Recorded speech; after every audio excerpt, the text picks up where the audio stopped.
sí prefiero que, siguiendo nuestra costumbre, comencemos a tiempo. Entonces, bueno, ustedes ya conocen a José Luis Vera, antropólogo físico, interesado en todos estos temas de evolución humana y que actualmente tiene una de las cargas más pesadas de este país porque es director de la ENA.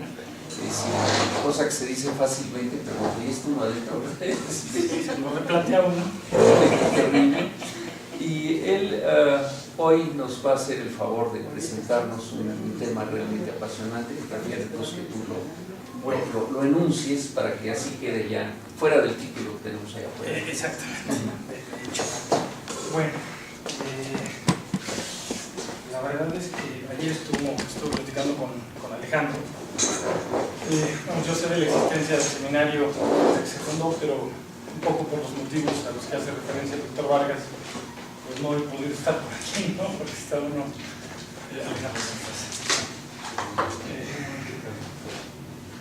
está uno en esto y saqué unas notas para ir comentando una serie de cosas. Bueno, lo primero es agradecer, perdón, a Alejandro, a Luis, a Margarita por haber invitado a estar hoy aquí. Como les digo, desde que se formó el seminario he estado más o menos al pendiente de cuáles son las cosas que han estado discutiendo. A veces, precisamente por el hecho de no asistir, he tenido dudas respecto de casi el tema central del seminario, que es la parentalidad, hasta donde sé. Entonces, de hecho, y hablábamos ayer, Alejandro y yo, cuando recibo la invitación y veo el título, ¿no?, de emergencia o desarrollo del pensamiento simbólico en dominios o en la transición hacia los humanos contemporáneos, esto cómo va, y luego y de hecho mi intención, y además sabiendo cuál es el tema central del seminario, sí me encuentra vínculos, pero no necesariamente son tan evidentes, ¿no?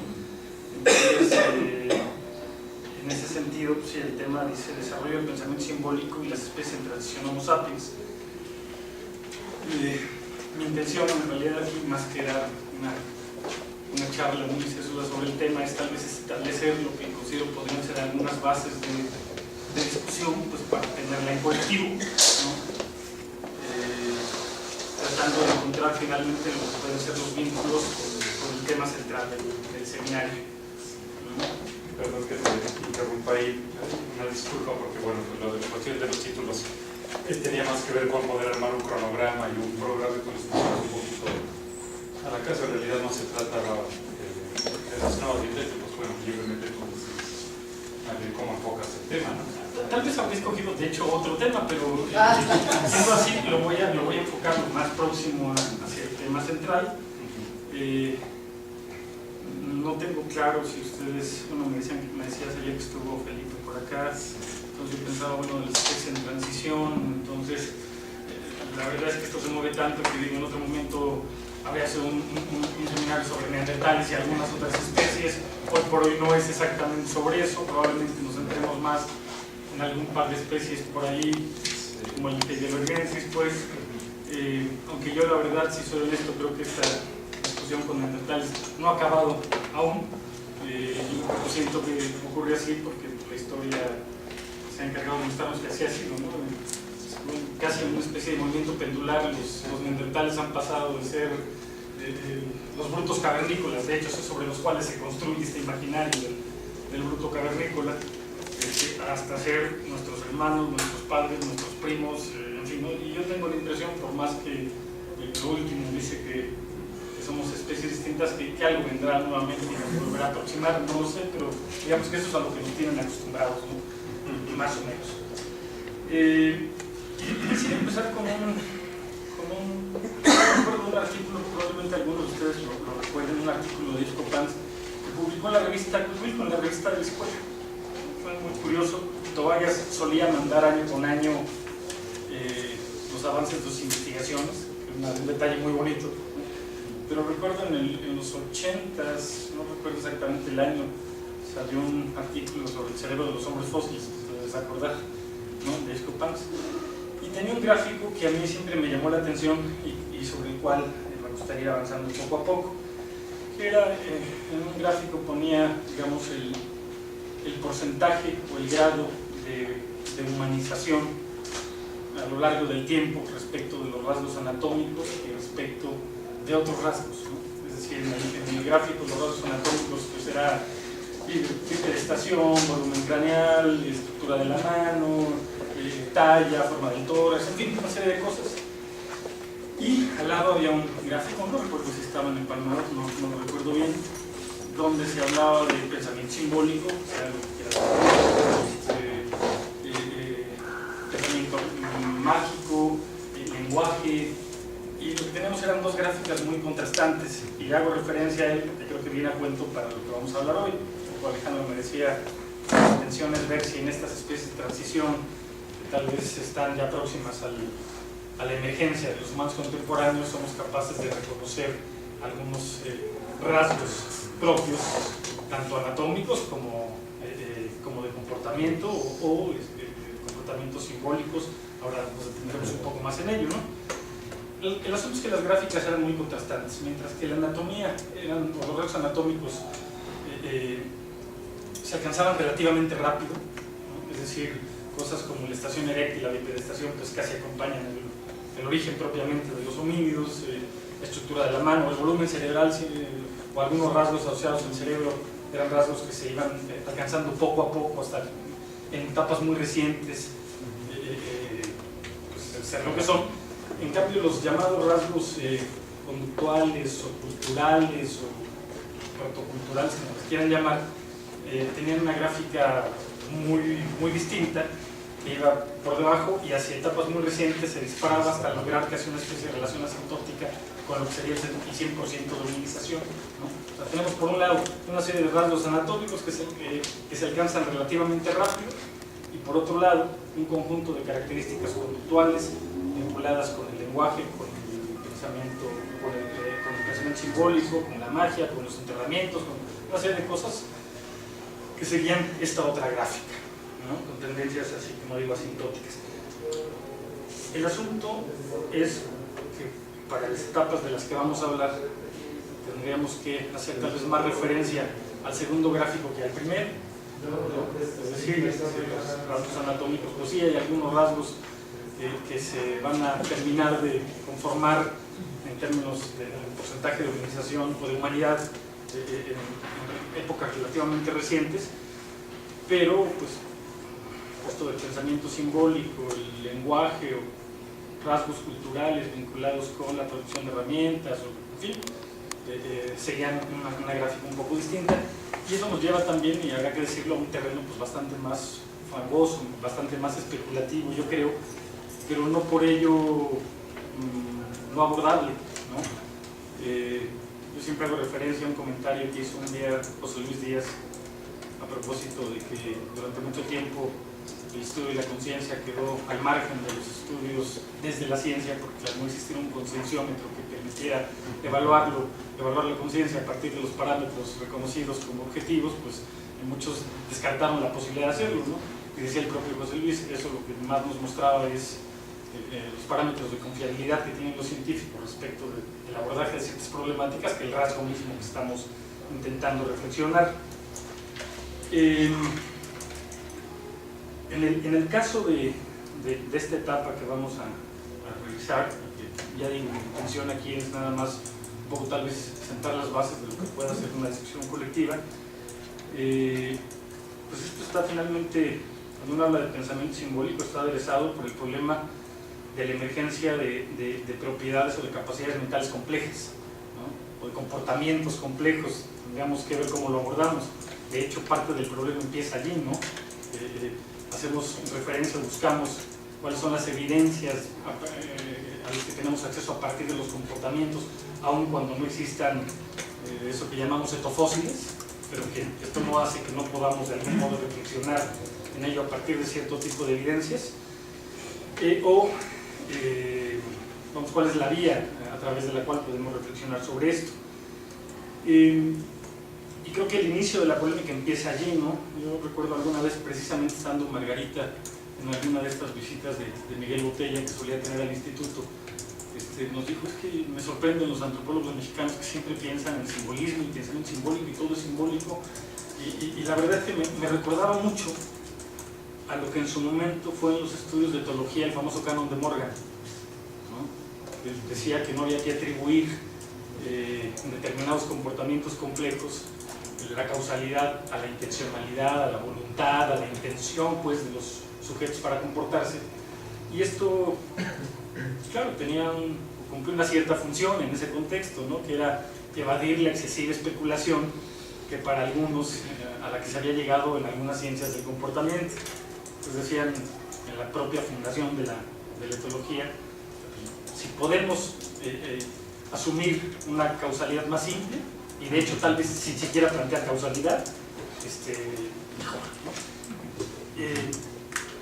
Y esa impresión me daba con Miguel, y a veces con la reticencia a abordar el problema del origen del pensamiento simbólico, por el tipo de evidencias a las que tenemos que recurrir, y el tipo de reflexiones que a veces en efecto pueden ser especulativas, pero que creo que bueno es lo que hay. En última instancia, también esto iba de la mano con lo que se denomina el principio de parsimonia, o el principio de la navaja de Ockham.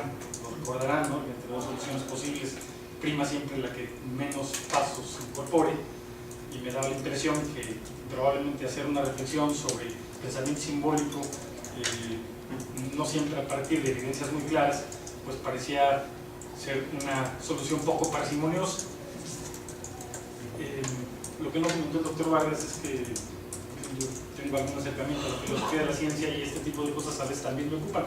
Lo siento si no es el carácter del seminario, pero es un poco también mi propia formación. Y lo comento porque el principio de parsimonia también, aplicado a procesos biológicos, me parece que presupone una especie de principio de economía natural que uno tendría que al menos plantearse, ¿no? Porque este principio de parsimonia no solo se aplica, por ejemplo, para la posibilidad de elegir relaciones de ancestralidad y descendencia más simples sobre las más complejas, sino también para poder interpretar algún comportamiento. Y eso, no sé, el principio de economía aplicado a esto, yo creo que por sí mismo es discutible al menos, ¿no? Y bueno, ya saben que en ciencia no les llamamos dogmas de fe, pero sí principios axiomáticos. Va por ahí, ¿no? Bueno,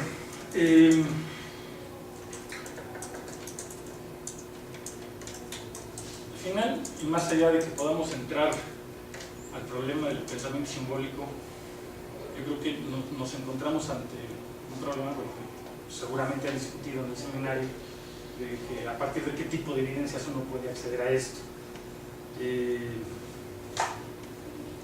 Por ahí decían, la mente y las propiedades de lo mental son de alguna forma, en un sentido, una especie de inaprensible, que se hace aprensible y se hace visible a partir de, si uno asume que la mente es una función coordinadora de funciones, que es una definición completamente operativa, pero que bueno, cuando menos establece ciertas bases y me deja tranquilo, uno puede acceder a ello a partir pues, de comportamientos, de lenguaje, y en algunos contextos a ciertas cosas vinculadas con la motricidad, ¿no? Si uno asume a la mente como esto. En última instancia uno tendría que asumir, cuando hablemos de pensamiento simbólico, finalmente estamos hablando de procesos de abstracción, de construcción de representaciones mentales, que por otro lado, y esta es una reflexión también muy de la filosofía de la ciencia, hay quien dice que el conocimiento necesariamente es analógico, ¿no? Y si el conocimiento es necesariamente analógico, la posibilidad de abstraer representaciones del mundo pues es lo que toca, es lo normal, y en ese sentido cualquier representación del mundo pasaría por una designación de algo a partir de una otra cosa, ¿no? Y ahí estaríamos en principio, digamos, en presencia de una cualidad, de una competencia simbólica. Finalmente, una cosa que también es cierto es que esta capacidad evidentemente es resultado de un proceso de evolución que no es privativo de nuestra especie, que lo vemos presente en algunas otras especies vivas, y que lo que nos tocará discutir ahora aquí es cómo se manifestó o a través de qué tipo de evidencias podemos pensarlo en el contexto de las especies más próximas a la emergencia de los humanos anatómicamente modernos.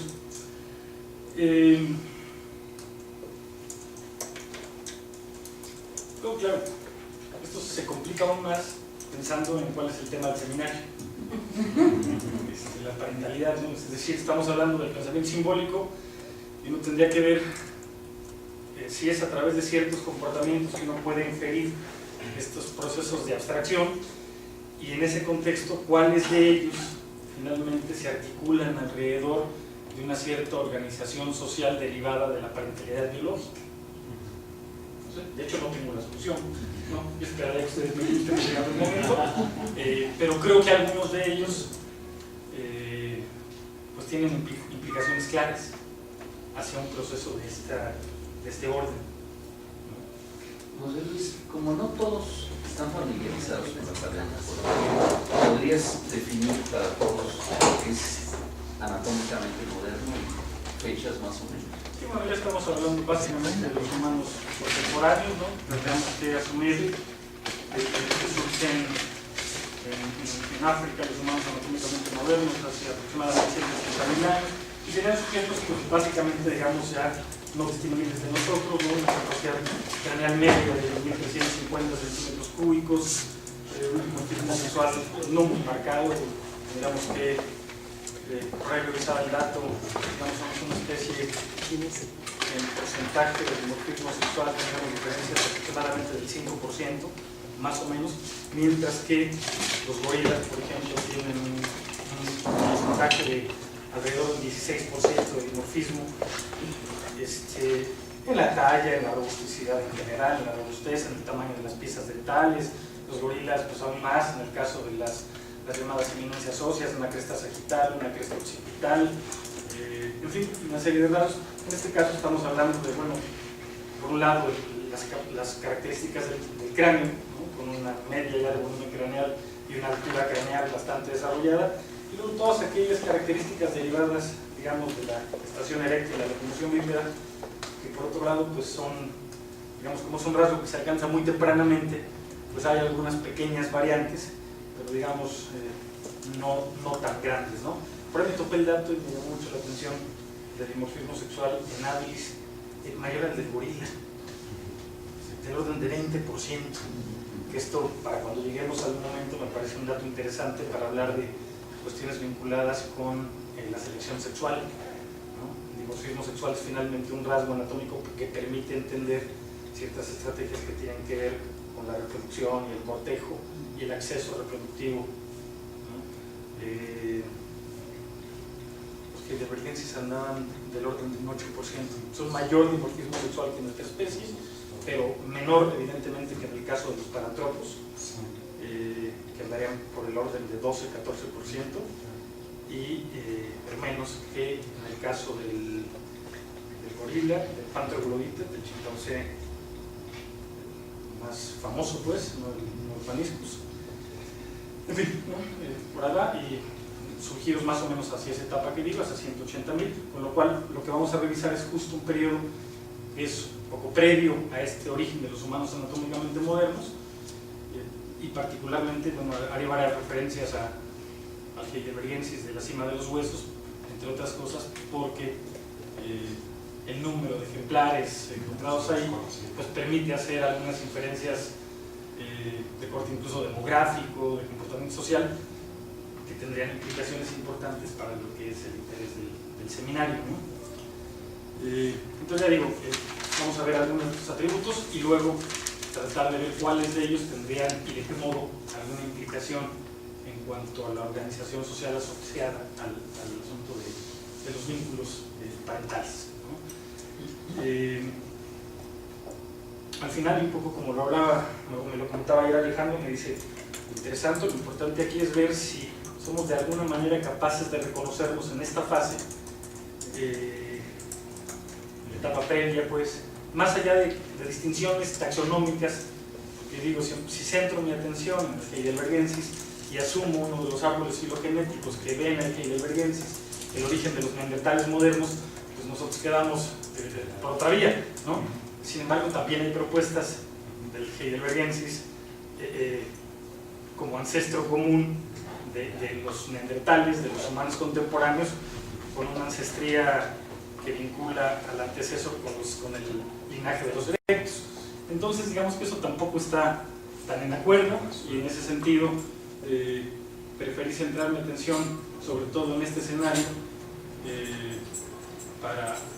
porque permite hacer un conjunto de diferencias que me parecen importantes, más allá de que los propios textos hacen referencia siempre a Erectus, io ergaster, Heidelbergensis, io rhodesiensis, ¿no? Entonces, más allá de meternos en cuestiones de taxonomía, que a lo mejor no es sí es el objetivo del seminario, pero no es el objetivo central, finalmente estamos hablando de un grupo de poblaciones en la transición hacia los humanos anatómicamente modernos, que pudieron tener su origen hacia 500.000 de años y desaparecer hacia, no sé, 200, 250.000 años, ¿no? Aproximadamente. Y esta idea de reconocernos en estos comportamientos o en estos rasgos anatómicos, finalmente es un problema que tiene varias implicaciones, ¿no? De manera de juego, yo siempre digo que cuando llevo a mis alumnos al zoológico de Chapultepec, digo que no me quedo igualmente tranquilo si veo la mirada de un capuchino, que por cierto son muy inteligentes y muy hábiles manualmente, que si veo a un gran simio, ¿no? Si veo a un gorila, yo siempre digo que una mirada de un gran simio no me deja tranquilo, ¿no? Pero mis alumnos dicen que es problema mío, que ellos están tranquilos, que por ahí no pasa nada. En el fondo, esto es importante porque una cosa que habría que decir es que las especies no son por sí mismas tendencias evolutivas, no son entidades en transición a convertirse en otra cosa, porque tendemos a verlo así, y de hecho el propio título no podría suponer, ¿no?, que las especies en transición hacia el Homo sapiens moderno, pues es una especie de concepción de las especies que encarnan una especie de tendencias evolutivas que a veces nos hacen necesariamente verlos como sujetos en transición hacia nosotros. Y entonces hay una especie de visión de parahumanos, ¿no? Con la que creo que hay que tener cuidado, ¿no? Entonces, finalmente, hay tendencias evolutivas, pero las especies por sí mismas no pueden ser la encarnación de tendencias evolutivas. Lo digo para tener cuidado en la interpretación de una serie de rasgos que vamos a evaluar y decir, son menos acabados o menos completos o menos perfectos que lo que se manifiestan en nosotros, ¿no? En este ánimo de intentar reconocernos en esas fases de transición. Y comento un par de cosas más antes de ir a revisar algunos de los rasgos que me parece que son importantes. Me decía Alejandro, no es una clase, platiquémoslos y veamos qué implicaciones podrían tener en el contexto del comportamiento parental. Solo un par de cosas. Una cosa que me parece importante es que a mí en general no me gusta mucho la noción de gatillo o mecanismo desencadenador, es decir, de un momento puntual donde encontramos que se echa a andar todo un proceso. Prefiero los esquemas más del tipo aquellos que proponía Tobias de sistemas retroalimentados, ¿no? La idea de mecanismo desencadenador a veces condiciona la existencia de una serie de rasgos a un rasgo original, que me parece que en muchos casos puede ser visto más como un sistema retroalimentado donde los efectos de ciertos fenómenos son capaces de convertirse en causas y en la generación de nuevos comportamientos o de nuevos rasgos complejos. Lo otro es que en este contexto, a mí me parece, y finalmente yo sé que es un tema polémico, que el emergentismo es una opción para entender las especificidades de los diferentes niveles de organización. Sé que es polémico porque hay una especie de visión del emergentismo donde parece que uno, y generalmente lo digo así, mete rasgos en una chistera, agita vigorosamente y tiene un nuevo nivel de complejidad, ¿no? Yo creo que no se trata de eso, pero lo comento sobre todo en el contexto de, ahora vamos a hablar de rasgos culturales y de rasgos complejos, y en más de una ocasión colegas antropólogos culturales muy reticentes a plantear fases de desarrollo de la cultura en otros niveles, dicen la cultura nació de una vez y para siempre con el mismo nivel de complejidad que observamos hoy. y a mí eso me parece inverosímil, ¿no? Y entiendo en el contexto de la antropología cultural cuáles pueden haber sido los usos y los abusos de ciertos discursos, ¿no? Pero me parece que no lo podemos plantear así. En ese sentido me parece que el emergentismo, si estamos hablando de niveles de organización y niveles de complejidad, el emergentismo permite entender cómo la interacción de las entidades que conforman un determinado sistema puede generar propiedades novedosas del sistema. Esto en un principio puede representar una paradoja respecto del gradualismo, de la discontinuidad, de la emergencia de niveles complejos, porque el emergentismo pareciera suponer una discontinuidad con la que no estoy de acuerdo, ¿no? Y entonces me parece, y hay finalmente propuestas al respecto, o sea, lo que no puedo aceptar es la aparición de nuevo de caracteres muy complejos. El emergentismo parece suponerlo. Yo creo que cabe la posibilidad de explorar sobre diferentes formas de emergentismo. Algunos han hablado de un emergentismo gradualista, en fin, a lo mejor es volver a lo mismo, no lo sé, pero la verdad es que no veo otra posibilidad para hablar de la aparición de determinados rasgos complejos, sino es a través de este enfoque emergentista. Ya dije lo de la experiencia evolutiva, bien. Entonces, finalmente, ¿de qué horizonte estamos hablando, no? Comentaba yo que los humanos anatómicamente modernos surgen en la temporalidad que ya comenté, y que hay un conjunto de especies distribuidas, y los neandertales, hasta hace poco podríamos de ahí perfectamente haber hablado como una especie en transición, pero bueno, de cualquier forma son especies distribuidas pues, tanto en África como en Europa del Oeste, en Alemania, en Oriente, en fin,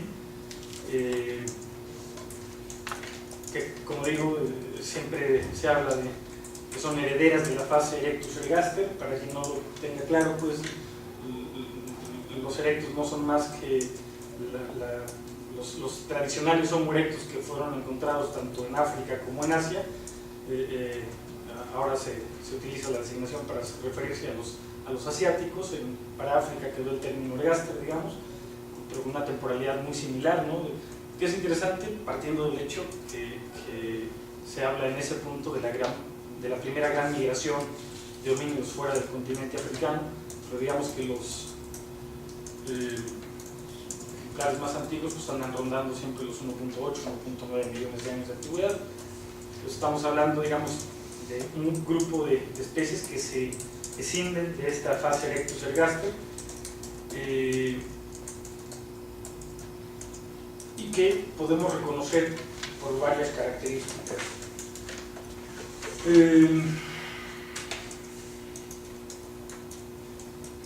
De hecho, ayer Alejandro me hacía referencia a la posibilidad de referirnos a los sapiens arcaicos, pero es pues en fin, no sé si ya en desuso completamente, pero que además haría referencia también a otro horizonte, no exactamente a estos. Entonces, más allá de las polémicas taxonómicas, finalmente tendríamos que decir que es un grupo de especies con una mayor encefalización que la fase erectus ergaster, ¿no? En la que hablábamos de un promedio, digamos, de capacidad craneal que oscila entre, no sé, cerca de los 800 y los 1100 centímetros cúbicos, por ahí algunos, pero en este caso hablamos ya de un grupo de organismos que tendrían una media de capacidad craneal que se traslapa básicamente, digamos, con la media de capacidad craneal de nuestra especie, 1300, 1350 centímetros cúbicos, que es la media, ¿no? Si uno asume que tienen razón los que afirman que los neandertales son herederos de, entonces lo que encontraríamos es que hay una tendencia pues hacia la encefalización, donde los neandertales podían tener hasta 100 centímetros cúbicos extras que los humanos, que los humanos contemporáneos. Y también esta fase, digamos, comparte con los neandertales un rasgo muy particular, que es una marcada platicefalia, ¿no? Se trata de cráneos bajos y alargados, ¿no? No son cráneos que tengan un gran desarrollo del lóbulo frontal o de los parietales, son cráneos muy bajos y alargados, que dicho sea de paso, en su momento fue una de las polémicas con el neandertal, a propósito del estereotipo que se creó de él como una especie de bruto cavernícola, tenía curiosamente 100 centímetros cúbicos, da más de media. Entonces la solución a la que se recurrió fue precisamente a la platicefalia, ¿no? Es decir, son sin gran cerebro, pero con un lóbulo occipital muy desarrollado, no con grandes lóbulos frontales, que evolutivamente el lóbulo occipital sería más primitivo que el otro, entendiéndolo como el que surge primero, no metiendo relaciones de jerarquía, ¿no? Y también tenemos que decir que además de este rasgo, que digamos es una tendencia del grupo a una encefalización, si asumimos que de hecho la media de Erectus ergaster, aunque el rango de oscilación pueda ser ese, está a veces por debajo de los 1000 centímetros cúbicos, más o menos, pues hablamos de un incremento del volumen, digamos, notable, ¿no? De media de poco más de 300 centímetros cúbicos, ¿no? Poco más, ¿no? Bueno, y otro rasgo en particular es que, digamos, están asociados, supongo que lo habrán discutido más de una vez aquí con Alejandro, que es, siendo arqueólogo y antropólogo físico, pues maneja los dos discursos, el asunto de la lítica característica de estas fases.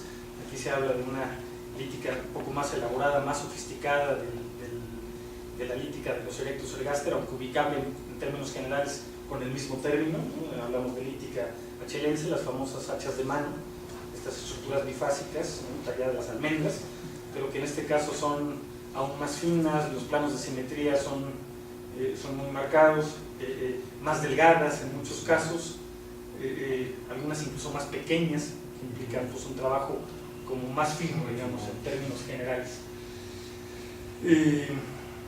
Y bueno, menciono de pasada el hecho de la simetría, entre otras cosas porque pues, siempre ha habido discusiones respecto de no solo el valor utilitario de la herramienta, sino del posible valor estético de la misma, ¿no? Y algunos autores hablan de la existencia de primitivos estéticos, es decir, rasgos que puedan ser considerados, muy entre comillas lo digo, como bellos, ¿no? Y una de las condiciones primarias, dicen, es la identificación de relaciones de simetría, que en este caso pues son notables en el achelense en general, pero en estas fases aún más notables, porque además tendríamos que hablar pues, prácticamente de 3 planos de simetría, ¿no? Y de, digamos, los procesos implicados, tanto los procesos materiales como los procesos cognitivos implicados en la elaboración de un utensilio, ¿no? Que no es solamente modificar, utilizar y desechar, sino que hay quien supone fases de diseño, hay quien valora o propone fases estéticas de la herramienta, fases de reutilización, en fin, esto que normalmente identificábamos como modifico, utilizo y desecho, pues es simplísimo, fundamentalmente para el tipo de cosas que creo que tienen importancia para el seminario y para hablar de capacidades mentales complejas.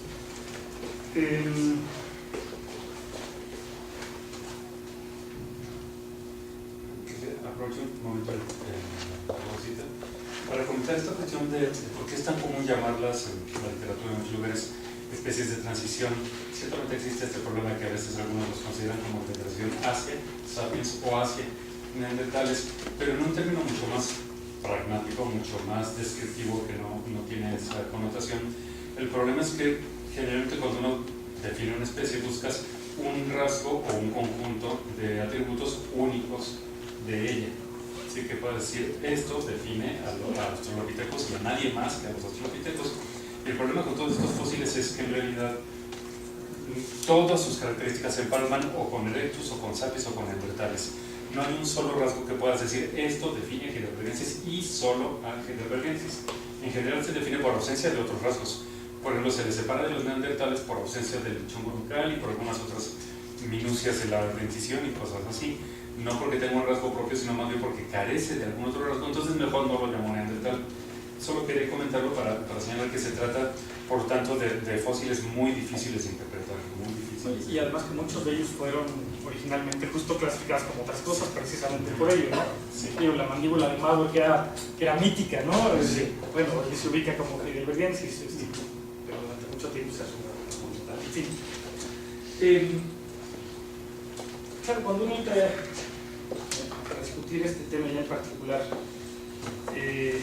tiene que partir de varias varios supuestos. Ya no solo el problema del gatillo, del principio desencadenador, no solo el problema del emergentismo, sino bueno, uno se plantea cosas sobre el lenguaje, las palabras se las lleva el viento, el comportamiento no se fosiliza,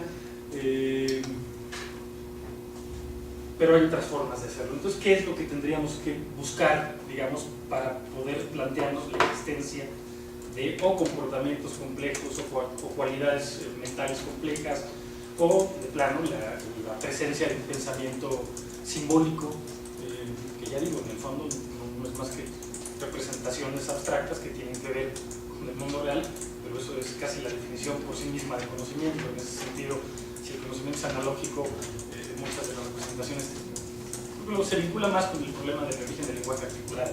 Pero bueno, ¿cuáles serían entonces el tipo de evidencias que uno se tendría que rastrear o plantear para poder acceder a esto? Evidentemente muchas vinculadas con la anatomía general, con las evidencias del cerebro, no solo de la capacidad craneal en términos generales, sino del desarrollo relativo de determinadas áreas, con la anatomía asociada al lenguaje, vinculada con el lenguaje, no solo la parte que coordina la parte motora del lenguaje, sino las partes vinculadas con los procesos de abstracción del lenguaje articulado. Tendríamos que rastrear cuestiones vinculadas con el dimorfismo sexual, porque esto implicaría, dependiendo de los niveles de dimorfismo, pues una competencia activa en el caso de asumir que son especies con marcado dimorfismo, la activa competencia por el acceso reproductivo de un género al otro, y esto pues, es lo que empieza a generar algunas bases interesantes para la discusión. Evidentemente, y además en el caso de lo que vamos a comentar de la cima de los huesos, mucho tiene que ver con características del talis, que me parece importante, ¿no? Finalmente los dientes nos dicen mucho más allá de solamente el tipo de alimentación. Ya revisaremos algunas cosas. Está bueno. Pues tiene bueno. Tiene bueno. No, se lo encuentra, se la busca. No, gracias.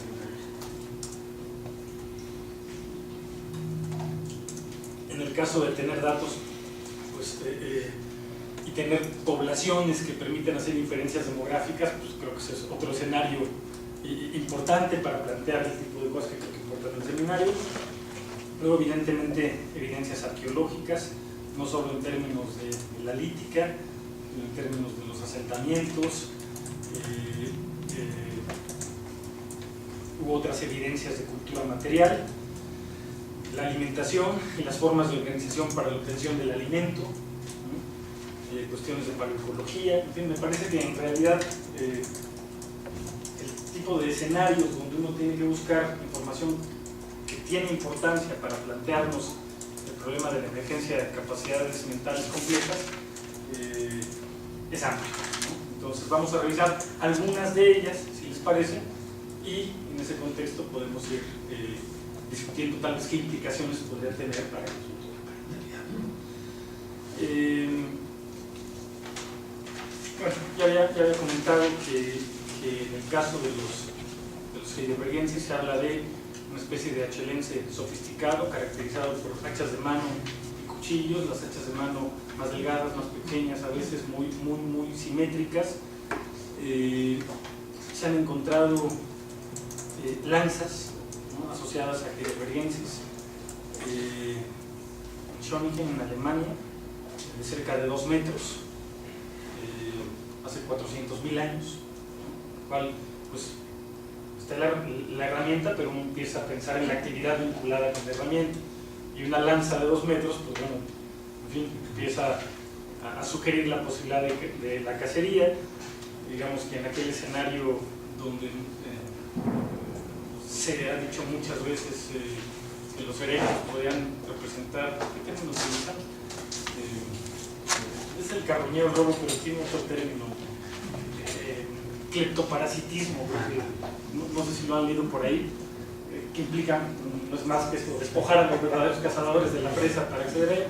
Cuando se habla de esta fase, con lanzas de este tamaño, en fin, se empieza a hablar de una cacería, ya no solo de un carroñero, pero además en un contexto donde el comportamiento cooperativo, donde para que se dé la cacería, pues la cacería es importante, ¿no? Entonces ya no solamente es el tipo de alimento o el tipo de herramienta, sino la actividad vinculada, en este caso, con la organización de una actividad colectiva como es la cacería, con la posibilidad de compartir los alimentos, con la posibilidad, aunque siempre es un tema polémico, de el papel del lenguaje articulado en la organización colectiva de una actividad como la cacería.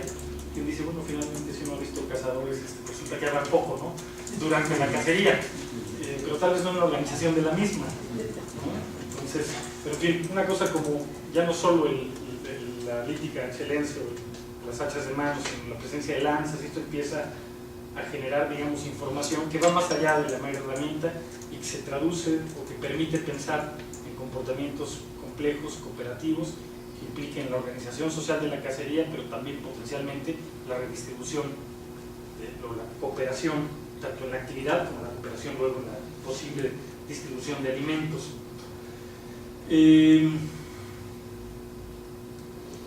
Voy mencionando algunos de los rasgos, y me parece que hacia el final podríamos tomar varios de ellos y ver las implicaciones.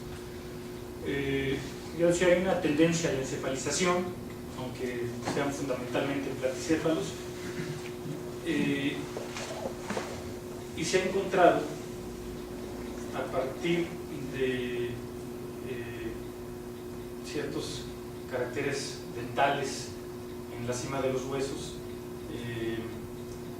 digamos, la utilización de la dentadura como una tercera mano para cortar pedazos de piel o carne que producen un desgaste que muestra que en general podríamos hablar de que en un porcentaje muy alto los individuos de la cima de los huesos eran derechos, ¿no?, lo cual plantea la posibilidad de que estemos en presencia también ya de un cerebro lateralizado, que sería una de las implicaciones que puede tener.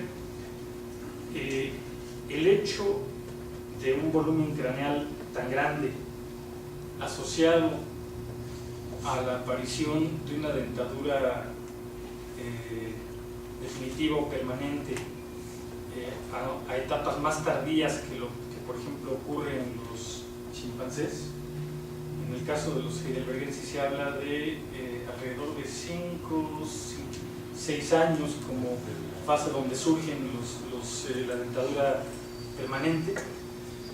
Empieza a plantear un problema que al menos a mí me interesa mucho, y sé que a Bernardo también por allí, que es el problema del retraso en el ritmo de desarrollo y de fenómenos asociados a esto que le han llamado paidomorfosis neotenia o paidomorfismo, que son rasgos completamente diferentes, pero que se han utilizado como sinónimos para hablar, entre otras cosas, de un fenómeno que tiene, ahí sí, implicaciones directas para el proceso o para el fenómeno de la relación madre-infante, ¿no?, que es grandes cerebros y un más lento ritmo de desarrollo que hace que las piezas dentales surjan luego, que empieza a generar un esquema donde hay mayor inmadurez al nacimiento y por lo tanto periodos de dependencia infantil más prolongados, con una relación madre-infante probablemente muy intensa,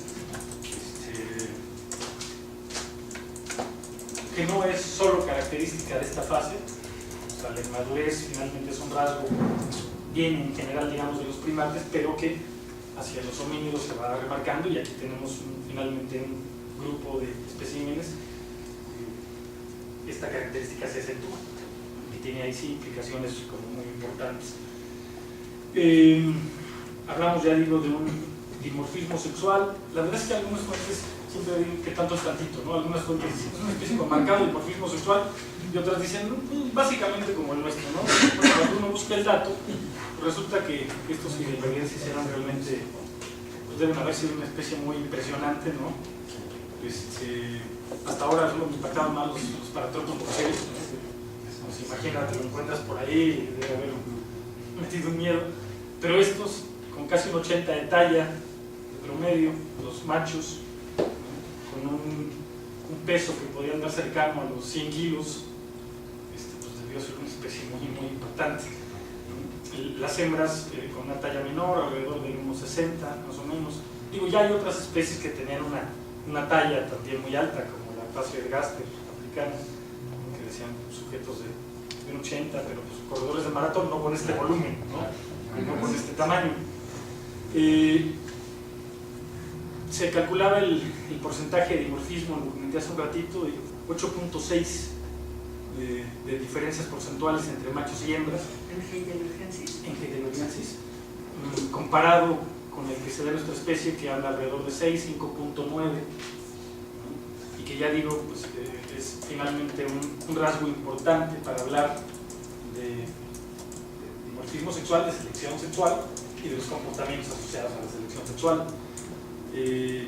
Ya decía, en los gorilas es el 16%. En cualquier caso, pues que tanto esto es del orden de 2 o más puntos porcentuales respecto de nosotros, en el caso de los Heidelbergensis, y en el caso de los Paranthropus, alrededor del 14%, que eran, digamos, tradicionalmente los que más dimorfismo sexual presentaban, además siempre muy vinculado, digamos, al esquema de los grandes simios, ¿no? Los gorilas en particular, además del asunto de la cresta occipital y la cresta nucal. Había pequeñas diferencias, ¿no? En el caso de los Paranthropus no llegaban a unirse, como sí se unen en el caso de los gorilas, ¿no? Formando una estructura pues, muy impresionante. Me llamó la atención el 20% del dimorfismo en aves. En fin.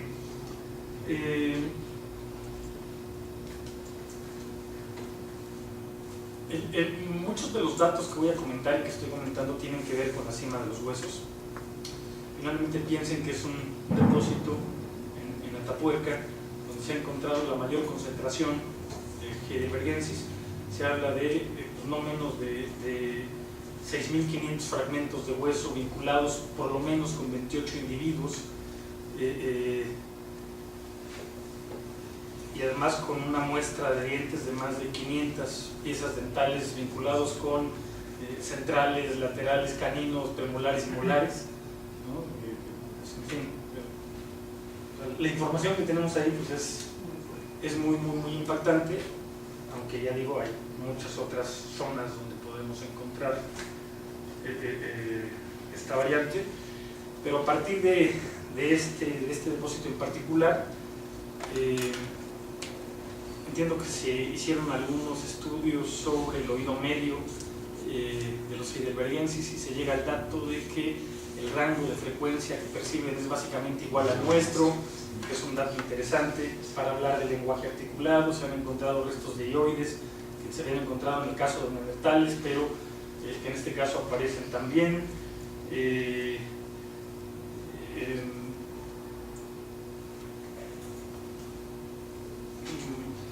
El tipo de aparato fonador, dicen, es muy parecido al que podíamos encontrar en el neandertal de la Ferrací, que se considera que tiene una posibilidad de emisión de sonidos básicamente como la nuestra, ¿no? Además con las zonas del cerebro encargadas ya no solo de la parte mecánica del lenguaje, sino de la parte de abstracción del lenguaje. Entonces, ¿podían hablar estos sujetos? Pues todo parece indicar que sí, ¿no? De hecho, solo se hacía referencia a que probablemente tuvieran una especie de tono nasal que distinguiera, pero más allá de eso... Y los colegas franceses dicen, ¿y eso qué? Claro, les parece, ¿verdad? Entonces tenemos sobre la posibilidad, o sea, estamos hablando finalmente de individuos con una analítica sofisticada, con espacios de habitación, no me acuerdo el sitio, hay uno en Francia, una especie de sitio oval de cerca de 7 metros de longitud, un asentamiento, una especie de base hogar, donde están, ¿cómo se llama?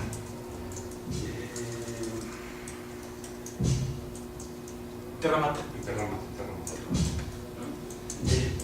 Con elaboración, bases hogar, elaboración de herramientas sofisticadas, comportamiento cooperativo, lenguaje articulado probablemente, lateralidad interhemisférica. O sea, empezamos a construir un escenario donde, si la pregunta es, ¿nos reflejamos en él?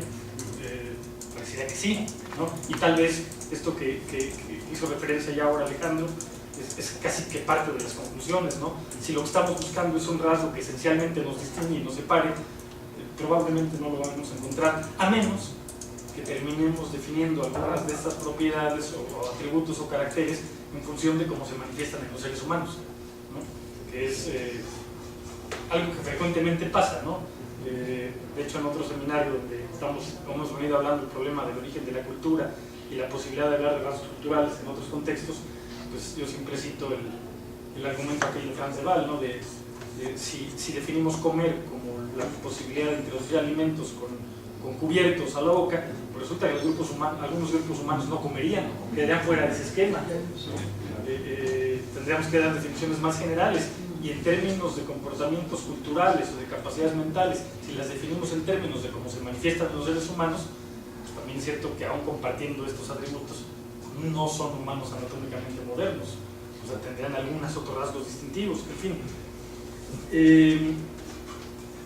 Otros rasgos importantes que me parece que generan una discusión interesante respecto de los roles sociales y de los comportamientos cooperativos es que ahí mismo en la cima de los huesos, pero no solo ahí, se han encontrado mandíbulas ya sin dientes de individuos probablemente ancianos, claro, en un escenario donde probablemente vivir 35 o 40 años lo convertía ya a un anciano,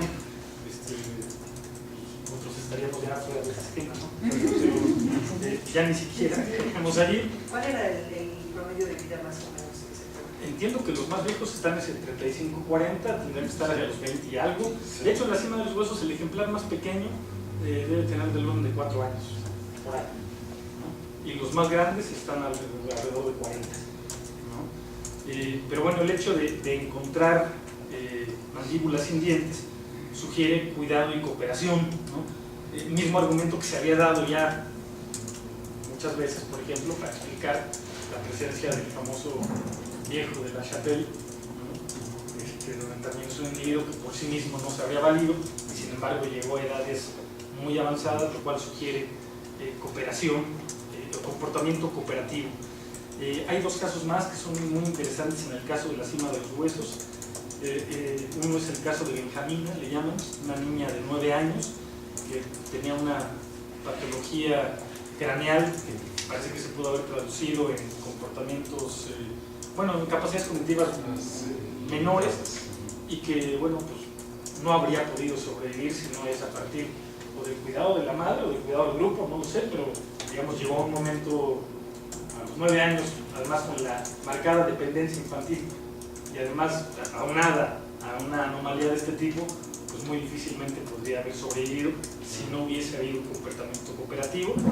Y está también el caso de, llaman la pelvis Elvis, la pelvis, que es un individuo que también puede haber tenido problemas motrices en la cadera y que sin cuidado y cooperación colectivo, en fin, uno se ve tentado a decir, pues normalmente ¿quién cuida a los enfermos? Pues los individuos más próximos, y los individuos más próximos suelen ser los familiares, ¿no? En fin.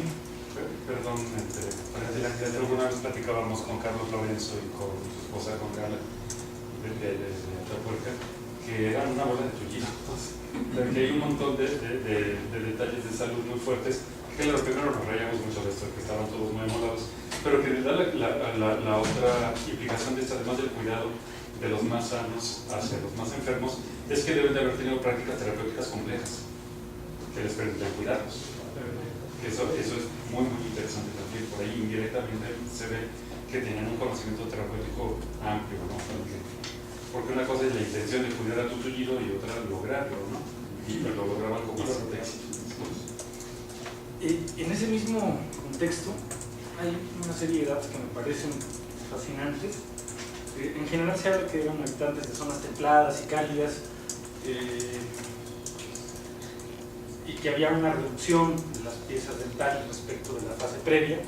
Esto hablando finalmente del tipo de dientes y de la alimentación, porque entre otras cosas se habla de la utilización del fuego, que yo sé que es a Margarita un rasgo que siempre le ha traído mucho. Se habla de la utilización del fuego, pero no para fines de cocina, no se utilizó, parece ser, el fuego para esto. Las piezas tienen un desgaste dental muy fuerte. Tanto las piezas centrales, que por un lado tienen que ver con este cortar, y que esto generó un desgaste muy marcado, pero también con la posibilidad de alimentos duros o abrasivos que pudieran llevar partículas, no solo vegetales, sino carne, pero poco procesada, ¿no? Entonces es interesante. O sea, hay fuego, pero parece que no vinculado en la cocina. Hay fogones, claramente se muestra la posibilidad de que pudieron haberlos utilizado, pero no para estos fines, ¿no? Que es un dato interesante. En ese escenario donde tienen fuego, donde tienen bases hogares, donde tienen una dieta de este tipo, 7 de los 28 individuos fueron asociados a, o se encontró hipoplasia del esmalte, que tiene que ver finalmente con condiciones de estrés.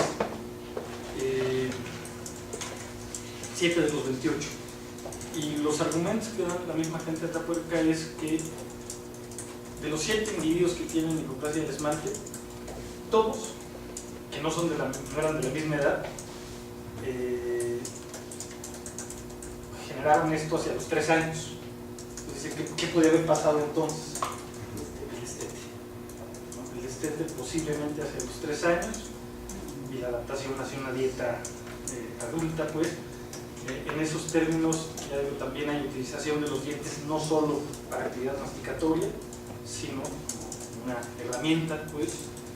Ya digo, la dieta muy abrasiva con vegetales y carne. Oye, el estrés que se marca en los dientes es un estrés muy alto, no es porque estrés puede ser, tiene diferentes niveles. ¿Ese estrés es estrés límite o muy marcado, asociado a presiones del medio ambiente? Y en este caso lo que ves es una especie casi de cicatriz alrededor del diente, ¿no? Si era muy intenso o no, pero dejó huella, pues, ¿no? Y se reconoce que en ese periodo estaban sometidos a esto. Es que en algún momento dicen, bueno, pudo haber ocurrido, digamos, algún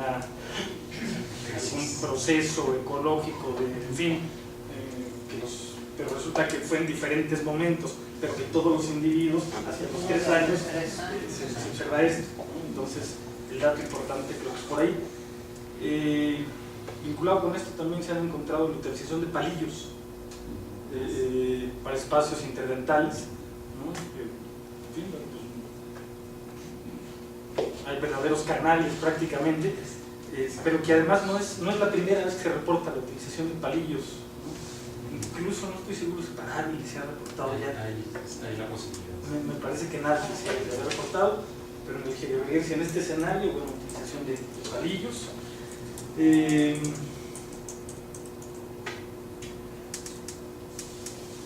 La cacería, ya había dicho, como una actividad cooperativa, pero como una actividad sistemática. La presencia de refugios y de abrigos, aun cuando el clima no era, parece, tan poco benévolo. Y como para ir terminando, son las 6 y poquito, y tal vez hacer una discusión, otro rasgo que también se menciona es la deposición de cuerpos en el sitio. En fin, siempre es un asunto polémico. Para neandertales se había planeado claramente la presencia de enterramientos, con pigmentos ocres en los enterramientos, con posiciones no aleatorias, digamos, como podría ocurrir simplemente al morir un individuo, con restos de polen, pero pues siempre, ¿y no será que el investigador llevó los restos de polen en las gotas? ¿No será que, un poco en el contexto del canon de Morgan que decía hace rato, ¿no? Y yo ahí concuerdo con Alejandro, ¿no? Cuando dice, tenemos un conjunto de rasgos que solo en conjunto pueden distinguir una especie de otra. A mí me parece que en un contexto donde tenemos una especie con posible lenguaje articulado, con lateralidad interhemisférica, con elaboración de herramientas sofisticadas, con actividades paramasticatorias vinculadas con la utilización del aparato dental como una herramienta más, cuando vemos la utilización del fuego, cuando vemos todo ese contexto, el hecho de que pudieran tener una conciencia, no solo cultura, que vamos, para los chimpancés yo estoy dispuesto a aceptarla, no veo por qué en este contexto no, sino no veo por qué no pensar en la existencia de claramente de enterramientos, ¿no? Hay un sitio también polémico con pues una especie de enterramiento con cráneos de cabras alrededor, muy claramente distribuido. Entonces, claro, en mi caso, muy claramente distribuido. Entonces, claro, en el caso de los neandertales se buscaron alternativas que pudieran generar una no intencionalidad, una no complejidad, ¿no? Pero me parece que pasa lo mismo aquí, exactamente. Es decir, que tenemos por sí mismos un mosaico de características que en su conjunto permiten entender que es verosímil que tuvieran una conciencia de la muerte. De hecho, si uno lo pensara más simplemente y dijeran, bueno, no hay ninguna ritualidad en ello, es solo un esconder a los cuerpos de los posibles depredadores, también hay un comportamiento complejo, ¿no? O sea, no es solamente el hecho de... Ese hecho por sí mismo implica una cierta conciencia de ello. Entonces, me parece que el escenario que estamos trazando aquí, el conjunto de características, que hay seguramente muchas más, pero que a mí me pareció que eran importantes mencionar estas, sí generan un patrón comportamental en el cual es posible reconocernos, más allá de que, si digo, esta idea de las especies no como entidades en transición, no como tendencias evolutivas, es un asunto riesgoso. Y por otro lado, tampoco me sorprende del todo cuando estamos hablando pues de especies finalmente y muy entrecomillado tan próximas a nosotros, ¿no? De estas yo ubico 4 o 5 atributos que tendrían mucho que ver con el problema de la parentalidad, en diferentes contextos, no solo las posibilidades de comportamientos cooperativos, que me parece que generan de inmediato una discusión que va hacia allá, el problema de la ralentización de los ritmos de crecimiento y desarrollo, que claramente llevan a plantear el tema de la inmadurez, el tema de la dependencia infantil y el tema de los cuidados parentales. Y si uno finalmente ese argumento lo hiciera más genérico, pues, y con esto termino, yo creo que sigue siendo un rasgo tan importante. Siempre me gusta citar a Huizinga en su famoso Moludens, ¿no? Cuando dice respecto de las características lúdicas de la cultura, dice, pero jamás me atrevería a decir que una cosa que originalmente fue juego y luego se convirtió en cultura. Me parece que a partir de argumentos como estos sí sería posible decir, cosa que en su momento, en los 30 no lo hizo. Y el asunto de la emergencia dental, lateralidad, lenguaje, me parece que genera un esquema que por un lado llevan una reflexión de este tipo y por otro a reconocernos en ellos y en aceptar, me parece, la emergencia de propiedades complejas muy vinculadas con nosotros. En fin, les pedía una disculpa al principio porque la idea no era solucionar el problema, sino, a mi juicio, establecer un poco ciertas bases para la discusión colectiva, y bueno, estas son en las que pensé, ¿no? Y que pudiéramos en todo caso discutir otras cosas. ¿Cuál era el modelo que o cómo es el modelo de organización social que tú observas en este grupo? ¿Cómo sería la vida social comunitaria? Yo pensaría muy semejante a la misma extremadamente, es decir, en términos que estamos hablando de un grupo, bueno, digo, o sea, no muy distinta a eso, y todo el mosaico de atributos que estamos mencionando nos vincularían. Creo que de hecho, me decía Alejandro que estuvo feliz de aquí el mes pasado, la semana pasada, un poco hablando de este modo de vida, ¿no? Digo, y lo digo muy a distancia, pues tampoco es que sea el tema fundamental de preocupación, ¿no? Pero en este esquema, de este conjunto de atributos, parece que es... Cazadores recolectores serían modelos. Bandas y Sí, lo que comentábamos, ¿no? Conjuntos de bandas de 30 individuos total que cierta parte del año se reúnen, que se sabe que en Atapuerca no pasaban todo el año ahí. Se movían entre la Sierra de la Demanda, el Valle Central y luego la Sierra de Atapuerca dependiendo del año, tipo fisión-fusión, todo este tipo de comportamientos. Quería, antes también de chicas empezar a formalizar la discusión o la comparación, a mí de la cima de los huesos nos impresiona mucho, lo hemos platicado mucho, Excalibur, ¿no? Un bifacial, es el único artefacto en todo el depósito, no hay otro artefacto lítico en el depósito y es un bifacial que no tiene huellas de uso, nunca fue utilizado, fue nuevo, recién fabricado, lo arrojaron a la cima y es, en lugar de ser el típico sílex horrible neógeno que hace sufrir muchísimo a los excavadores, es de cuarcita roja, ¿no? Naranjada, roja, de un color casi, es decir, ellos tal vez no tienen nada a mano, ok, pero agarraron lo más cercano que tenían y lo arrojaron ahí. Y es una pieza, estaba en exhibición en París cuando en el Museo de León cuando fue el Congreso, es una pieza que impresiona mucho, ¿no? Muy sencilla si quieres, pero utilitaria más. Entonces, desde luego, ahora está en el Museo de la Evolución Humana. Claro, ahora está en Burgos, hay que ir a ver el próximo. Ese, por favor, váyanlo a ver. En Burgos es una maravilla ese museo. ¿Vale? El viaje vale la pena. Es una sesión en Burgos, se come muy rico. Vamos. Doctor, perdón, me pareció entender que a partir de ver la forma que nos han desgastado los dientes en ciertos individuos, se puede presuponer que eran diestros o siniestros, ¿no?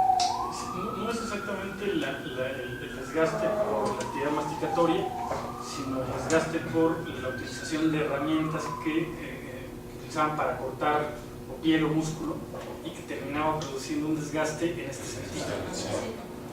Y claro, uno puede pensarlo, bueno, puede haber sido, pero es como poco probable, ¿no? Pues hay un desgaste típico en diagonal en este sentido y algunos otros en diagonal en el otro. Y la mayor parte corresponde, digamos, a una lateralidad derecha. Eso es. En los gorilas, por ejemplo, se puede decir este gorila es zurdo y aquel es... También hay lateralidad popular y además Sí. en un rango... El asunto es el porcentaje, digamos, de lateralización. Entre los animales, las poblaciones tienen 50 de uso de derecha, preferencial, y 50 de uso de la izquierda. En cambio, en humanos, el porcentaje está sesgadísimo. Y en todas las poblaciones humanas tenemos el 90 contra el 10. En México, creo que, por ejemplo, y lo acabo de ver el dato porque mandamos pedir sillas para el año y siempre se quejan de los zurdos, ¿no? Entonces, ¿cuál es el porcentaje de zurdos? ¿El 7%? Sí, Entre el 7 y 10%, o sea, están en el rango que decías, ¿no? Solo la fuente es curiosa. Si nos vamos a la Academia de Teatro, encontraremos un porcentaje mayor seguramente. ¿Verdad, Bernardo? Hicimos un trabajo en el que nosotros, digamos, predecíamos que entre los actores habría un porcentaje mayor de zurdos y sí lo encontramos, digamos, sí. Sí, a ver, fue ¿Qué porcentaje? la muestra muy pequeña. ¿De cuánto era mayor, verdad? ¿Que un 15? 13% o algo así, pero ya era... O sea, sí hace esas. Habría que hacerlo al revés para los antropólogos de la época. ¿Y en fósiles tienen el porcentaje de cuántos podrían haber sido? ¿Es más similar a si No, tendencia a la Tenemos en la este caso impresión de particular que era sí. muy alto. La verdad Y es que creo que fue un trabajo. o sea, no, Pero ahí la muestra sí, yo creo que no es tan significativa, porque aquí tenemos una misma población encapitados todos entre sí. En cambio, cuando se ha hecho para Toloctesios o para Homo habilis u otros, pues no tiene esa misma concentración, pero también entonces lo hacemos. había una tendencia a Ahora, la derecha. ¿ligarías eso con lenguaje? Digamos que lo sugiere, ¿no? O sea, está sugerido, o sea, el hecho de, o sea, es un dato que mencionan siempre y lo vinculan precisamente con la presencia del lenguaje articulado, no como único dato, ¿no?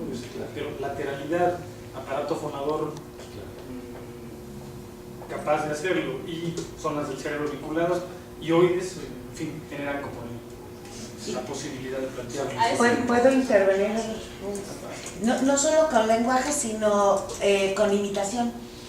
imitación verdadera, porque el hecho de el funcionamiento, digamos, de neuronas espejo más ipsilateral que contralateral, y entonces daría esa y otras funciones, ¿no? Que se empiezan a especializar más en uno, o sea, hay un sesgo hacia uno hacia otro, o sea, que se focalizan, ¿no? Incluso entre machos y, bueno, en mujeres y hombres, ¿no? También existen ciertos sesgos diferenciados. no sabía. ¿En la serio? Sí. O sea, hay más zurdas O sea, dependiendo que qué tipo zurdos. dependiendo qué tipo de actividad, o sea, no solamente con respecto al lenguaje, sino con respecto a otras funciones Ah, claro, espaciales, claro, motoras, claro, etcétera, ¿no? ya entendí, Sí, sí, sí. perdón. Yo estoy muy de acuerdo en todas las ideas que planteaste sobre la metodología del cerebro, lo que nos sugiere ya en términos conductuales. Pero pues hay un rasgo que si los comparamos contrasta entre ellos, que es justamente lo que hablabas de la tricefalia. Y eso podría tener pues, también una consecuencia, ¿no? O sea, es decir, si nosotros hablamos de que el cerebro de los humanos anatómicamente modernos son globulares y tienen el frontal muy desarrollado y lo remitimos a una cognición sofisticada, entonces deberíamos hacer lo mismo en el caso de los neandertales, de los heidelbergensis y hasta donde llegue, ¿no? No sé cuál sería Lo que pasa es que yo coincido otra vez en que no se trata de un rasgo ausencia o presencia, ¿no? O sea, el hecho de que sea más platicéfalo tampoco implica que por ese hecho no tenga ni desarrollo de lóbulo frontal y por lo tanto capacidades. No, yo estoy de acuerdo, pero en cambio sí, en cuanto a los seres humanos,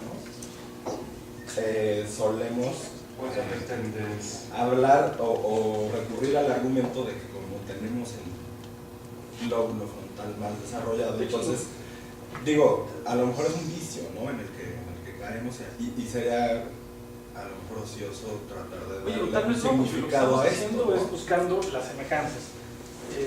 No sé, es como cuando se planteaba la enorme coincidencia del ADN entre humanos y grandes simios, y a mí me parece que lo interesante no es el 99% de coincidencia, sino qué significa el 1% de diferencia, porque en efecto no somos la misma especie, ¿no? Entonces en este caso a lo mejor centrar la atención en aquellos rasgos que en efecto son distintos, porque bueno, finalmente hablamos de especies distintas, pero con un mosaico, con un patrón compartido en muchos rasgos. Habría que señalar que el rango inferior de platicefalia de los humanos modernos se sobrepone ligeramente con el rango superior de platicefalia de los individuos de este periodo. Vos, como algunos de los fósiles de Homo sapiens más o menos antiguos, son bien platicefálicos y llega a haber ligera sobreposición. Aún así creo que es un punto muy importante sobre el cual también quería comentar muy rápido algunos detallitos sobre esto, y es que tal vez habría que profundizar un poco más, porque yo estoy totalmente convencido que tienen una creencia en la muerte, no solo una percepción de la muerte, que ya la tienen, sino una construcción ritual simbólica alrededor de ello, pero habría que elaborar un poquito más, digamos, desde una antropología de la muerte. Y aquí es donde yo de repente encuentro algo que a mí es muy subjetivo, no lo he analizado estadísticamente, pero lo hemos platicado que por ahí va un cierto detalle. Cuando vemos un enterramiento moderno, vemos que tiene ciertos componentes. Generalmente un individuo muerto, aunque esto no es del todo necesario, hay tumbas vacías, ¿no? Pero además de esto, lo que se pone en torno a él, el contexto, ya sea la fosa o no fosa, ya sea quemarlo o no quemarlo, etcétera, va dirigido a diferentes clases de entidades. Las llamadas, el vestuario mortuorio, ese es del muerto y no es para la divinidad del más allá ni nada, es para él. La parafernalia que va a utilizar en la otra vida, sus herramientas, eso tampoco es para nadie más, es para él. Y en cambio, la oblación es aquella parte de la ofrenda que el muerto le va a tener que dar o que va dirigida a una entidad benefactora para que sea recibida en un más allá. A mí me daba la impresión, viendo pues, una gran cantidad de enterramientos neandertales, estos e incluso algunos antecedentes, entonces se pueden ver incluso en esta última parte de la etapa Erectus, que están en los enterramientos heidelbergensis y neandertales, están los elementos dictados al muerto.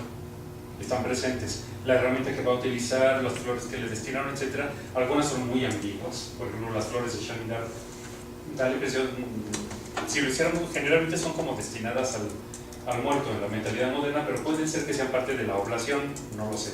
Pero en términos generales me da la impresión de que los enterramientos de este periodo está presente ¿cómo se llama?, la parafernalia del muerto, pero es muy escasa o está ausente la oblación, ese componente hacia otra entidad. Hablaba con Camilo José Celo alguna vez de una creencia de la muerte, digamos, materialista. Es decir, que no necesariamente implica la creencia en un más allá, en divinidades, en otro tipo de entidades sobrenaturales que estén más allá de la muerte. Muchos grupos cazadores-recolectores también lo tienen, es decir, sus entidades, los ancestros o las divinidades están en el aquí y en el ahora. No existe entre algunas tribus de bosquímanas, no hay un más allá, ¿no? El muerto sigue viviendo aquí y ahora, en este lugar, ¿no? Y con el tiempo termina por desvanecerse, por difundirse en las energías vitales del universo. No va a otra parte. A mí me daría la impresión de que en estos enterramientos está presente ese componente, pero no necesariamente ha aparecido ya la otra parte, ¿no? Toda la construcción superestructural de la creencia en el más allá, por lo menos las evidencias que un arqueólogo interpretaría en base a las comparaciones etnográficas, a mí me da la impresión de que todavía no está presente. Esto significa en efecto una forma de pensar el mundo distinta.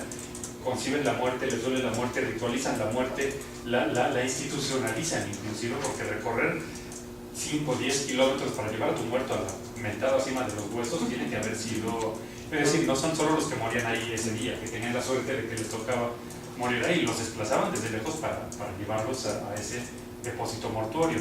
Entonces, ese grado está presente y es elaboradísimo, es de una gran complejidad, pero no, para mí no es prueba suficiente de que además de eso crean en el más allá. Son dos conceptos completamente distintos, ¿no? Entonces, encima de los huesos es un lugar donde enterraban a la gente. Es un depósito mortuorio, no es otra cosa. Pero no enterraban. Bueno, precipitaban, disponían de los muertos. Sí, por eso lo llamamos Los depósito mandaban al mortuorio. más allá. Es que sí, claro, puede ser que sea su Xibalbán, ¿no? Puede ser que sea la entrada al otro mundo y todo aquello, pero generalmente los seres humanos modernos preparamos a la gente para ese viaje, preparamos a nuestro muerto para ese viaje, y no me da la impresión de que sea ese exactamente el concepto, no. Sí, como las cuevas del norte. O sea que estos niveles de intencionalidad que propone Dunbar, ¿no? En el último está la creencia de otro ser que genera, no existía todavía. A lo mejor sí, a lo mejor no tenemos las evidencias tan tangibles como las tenemos en el más simple entero de cazadores recolectores como bueno, la Candelaria es complejísimo, pero cualquier depósito funerario de cuevas de hoy en día encontramos no solo la complejidad, sino la diversidad de intenciones ahí presentes, ¿no? El pajarito que acompañaba a los mayas, ¿no? O el chachihuite de la piedra verde, o la moneda, los romanos, ¿cómo la llamaban? La oblea, ¿no? De los romanos. A mí me da la impresión de que todavía no aparece eso, pero la verdad es que es una diferencia más de matices que cualquier cosa tajante, ¿no? Que pueda haber entre ellos. Pero nosotros considerando ese más allá muy europeocéntricamente, porque el más allá puede ser simplemente el mundo de los sueños, por decir algo, o un mundo imaginario que no es concreto ni inmediato. Claro.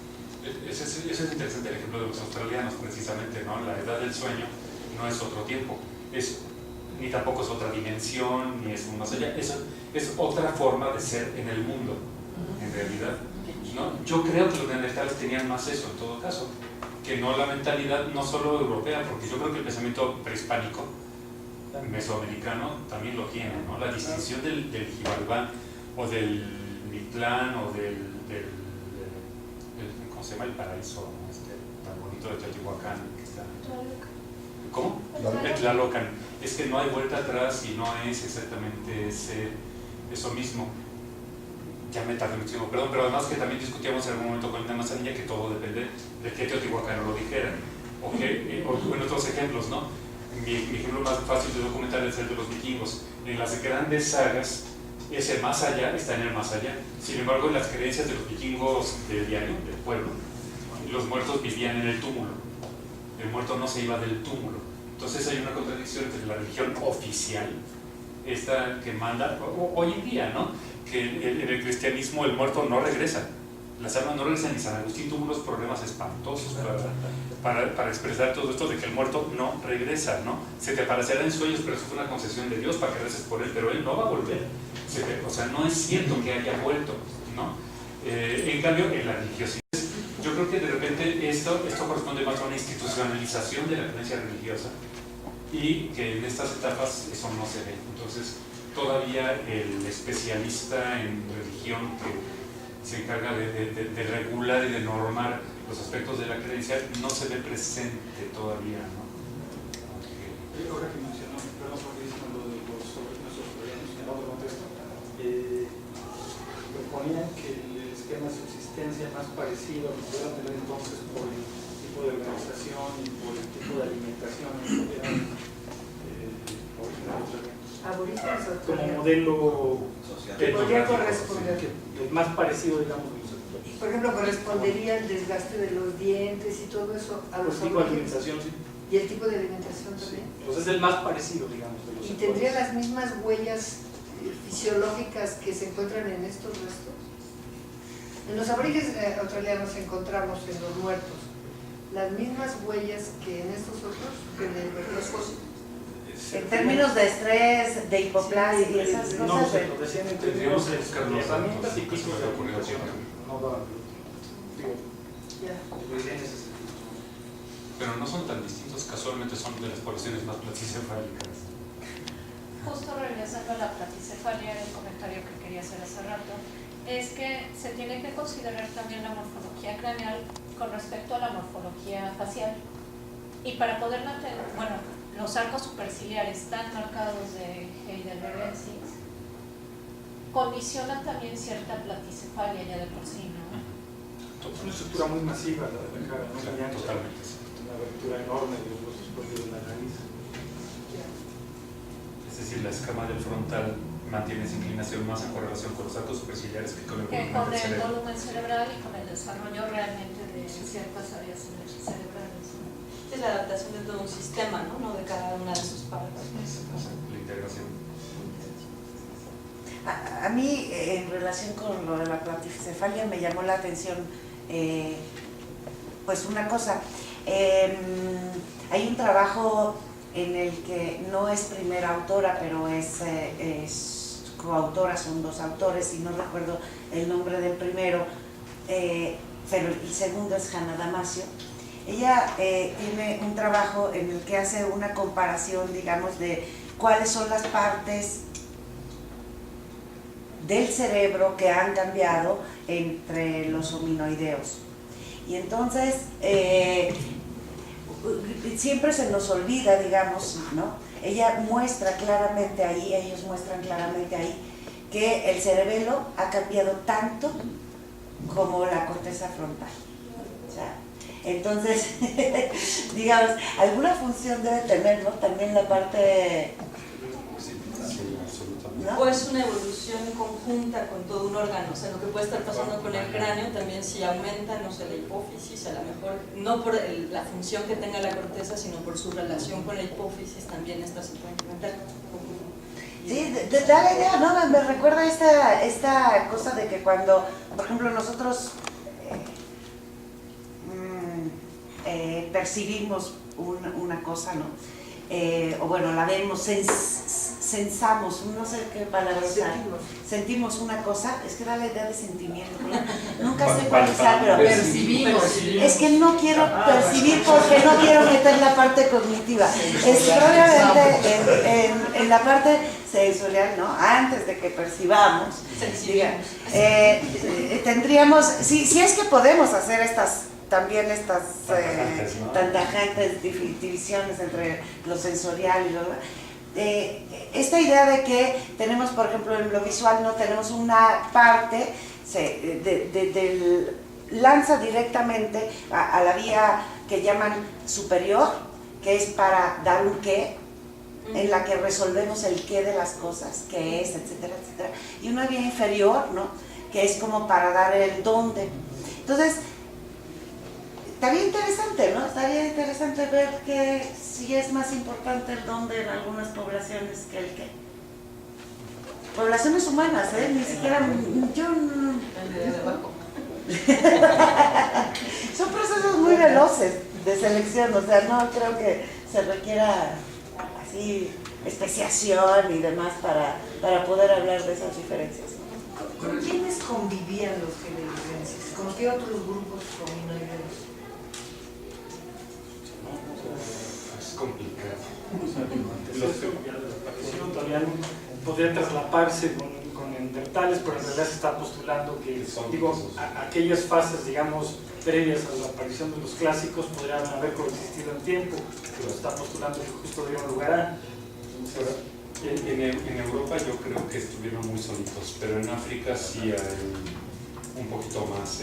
Los últimos erectus como Bodo o Buya ya son contemporáneos de cosas como Broken Hill. Hay un cierto traslado entre una morfología más conservadora y ellos hacia el 600.000, 400.000. Más abajo. Incluso más abajo, lo que es que más abajo, son. Tenemos que definir, ¿es un erectus o ya es un rhodesiensis? Pero bueno, y también más arriba también, de repente en Old Dubai tienes un OH7, OH13, perdón, ya es un sapiens moderno, verdaderamente moderno, de 180.000 años, pero en el mismo depósito, en la misma época, en el mismo periodo, hay el otro no recuerdo el otro número, que es arcaico, que todavía tiene elementos. Pero bueno, una cosa es coexistencia en tiempo, pero hay siempre que hay. Pues están a 200 metros de distancia uno del otro en la misma capa, entonces, claro, no nos consta.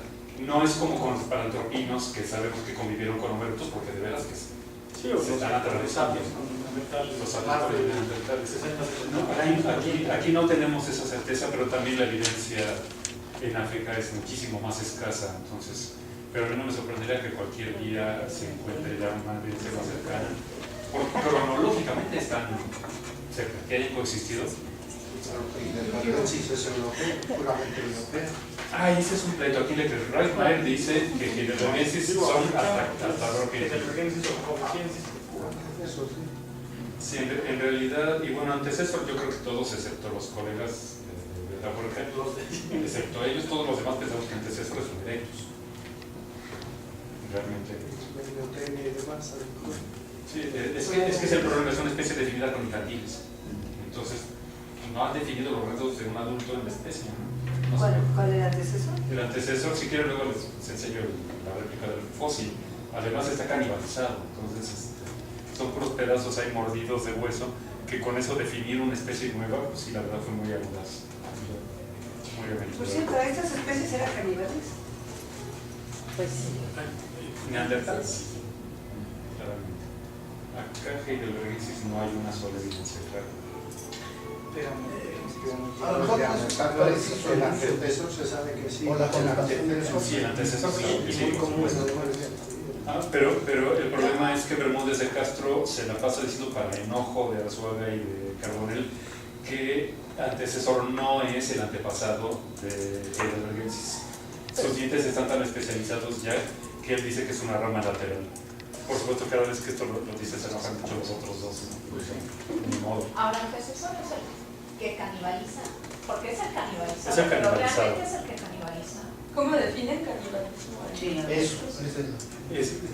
Los fragmentos de hueso están llenos de huellas de corte y de incluso de señales de Pero mordida. en comportamiento, o sea, canibalizaban a otro. Canibalismo tendría que implicar que sea tu propia especie. A tu propia especie. Sería eso. Ellos están asumiendo que antecesor se come antecesor, pero tampoco hay forma de saberlo. Pero eran de su propia, me refiero a su propio grupo. Endocanibalismo versus exocanibalismo. Okay. Ellos piensan que es exocanibalismo, que una horda una banda de antecesor está canibalizando a otra banda de antecesor y además regresaban cada ciertos años y les volvían a ver. Porque no es que sea un depósito de huesos canibalizados, sino que son 3 capas diferentes. ¿Y ese sería un comportamiento más primitivo que el endo? ¿O no hay una No se puede decir que sea más temporalidad primitivo que o sea- más, los dos aparecen. ¿Te refieres a temprano? Sí, temprano. En Habilis sí hay muestras de canibalismo, No, por en ejemplo en Habilis. antecesos. En Habilis no hay nada parecido. La primera evidencia de esto, alguna vez les contaba, ¿no? Lo más antiguo que hay con huellas de corte es el cráneo de Bodo, que es un Homo erectus. El problema es que el cráneo de Bodo tiene huellas de corte similares a las de descarnado de un cráneo. O sea, el cráneo lo mantuvieron intacto. Limpiaron el cráneo, no sabemos si se comieron la carne o no. Lo que sabemos es que limpiaron el cráneo, lo cual para mí es mucho más espectacular. De hecho, el concepto de tener un cráneo trofeo, un cráneo limpio, es espectacular. Tiene 600.000 años, pero una verdadera evidencia de canibalismo no aparece sino hasta los 800.000 años de TD6, de Grandolina, ¿no? Entonces, con tan poca evidencia, pues tampoco. Que entendiendo por canibalismo, un resto que se ve que fue comido por otro humano, por otro algo que usaba herramientas. Tratado como otros restos de animales. Exactamente, eso es. En Grandolina, los restos de los animales comidos tienen el mismo patrón de huellas de corte que los de homínido. Hay otros lugares, por ejemplo, en Bunde, en unas islas del Pacífico, hay huesos humanos con huellas de corte y huesos de animales con huellas de corte, pero son completamente distintos. La interpretación es que unos son comida y los otros es un descarnamiento ritual, un tratamiento funerario. Entonces, es así. La importancia del canibalismo es precisamente que es un comportamiento, podría ser un comportamiento simbólico, queriendo, ¿no? O sea, Sí. ¿o no? Digo, podría, pero a ver, habrá quien te No, podría. En Homo sapiens muchas veces se ha interpretado como un a mí me parece comportamiento que sí, simbólico, pero ¿no? Sobre todo porque aun cuando es de hambre, lo hacemos simbólico, como los sobrevivientes de los Andes. Se estaban muriendo de hambre, se comieron a sus compañeros, pero lo convirtieron en una eucaristía. Ellos hacían una misa antes de comer. Bueno, pero porque ya tenían todo el bagaje cultural, que no era Sí, permitido pero grabarse, pero si bueno, no lo tenían. pero es que todos los seres humanos vivimos en un bagaje cultural, entonces quién sabe. Ahora, en Pero este a lo caso, mejor en este no era prohibido. cuando se publicó por primera vez la Grandolina, que se pensaba que era un acontecimiento caníbal, mucha gente decía tenían hambre y se comieron a los niños, porque son los que se dejaron comer. Yo decía que son los más tiernitos y también por eso, pero resulta que son tres capas diferentes. Es decir, que con diferencia de años regresaron sistemáticamente al mismo lugar a hacer la misma práctica. Eso ya es más que tener hambre. O ser muy tonto y tener hambre siempre en el mismo lugar, ¿no? Y que se le acaben las profesiones siempre en el Tenía mismo muy claros sus gustos culinarios. Yo quisiera agregar algo y volver un poco a Excalibur. Me topé con un autor que me está interesando mucho, que es Brian Hayden, no sé si tú has leído de él. Y este hombre plantea dos tipos de diseño, es decir, dos tipos de prefiguración del objeto que vas a fabricar, que son el utilitario y el que podríamos llamar de lujo o decorativo, ¿no? Entonces claramente aquí en Excalibur ya tienes un pensamiento simbólico donde eso no es para usarse, sino es para guardarse, ¿no? Y más tarde lo vamos a ver en los collares y todas estas cosas. Pero incluso podrías decir que un hacha de mano no tendría que ser tan simétrica y Claro, claro, para su funcionalidad, es decir, está presente ese rasgo antes. Claro. Pero también podría ser necesario, ¿no? Para toda la cuestión del movimiento, ¿no? Los experimentos demuestran que un chopper Te sirve igual te sirve que exactamente algo igual. simétrico. Ahí, el tamaño también. ¿Cómo, perdón? En Excalibur el tamaño es desproporcional, es más de lo normal. De los Pues sí, es un desperdicio de material en realidad. Ahí hablamos de un excedente utilitario nosotros. Es decir, si era por ejemplo, no es Excalibur que es ritual, pero un hacha de mano para uso cotidiano, lleva mucho más trabajo del necesario para que sirva, ¿no? Entonces ahí hay algo más. No sé si han visto este que es maravilloso, es Inglaterra, que tiene el fósil en la parte del centro. Es una hacha de mano típica, utilizada y todo, pero tomaron grandes esfuerzos para que quedara centradito un fósil de mar, un caracolito marino. ¿De quién es esta? Si quieres luego te paso bien el dato, es de un sitio en Inglaterra. Sí, pero ¿de qué?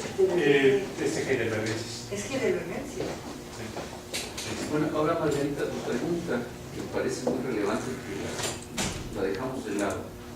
Creo que sería muy interesante estudiar la etnografía de la crianza de niños en estos aborígenes australianos.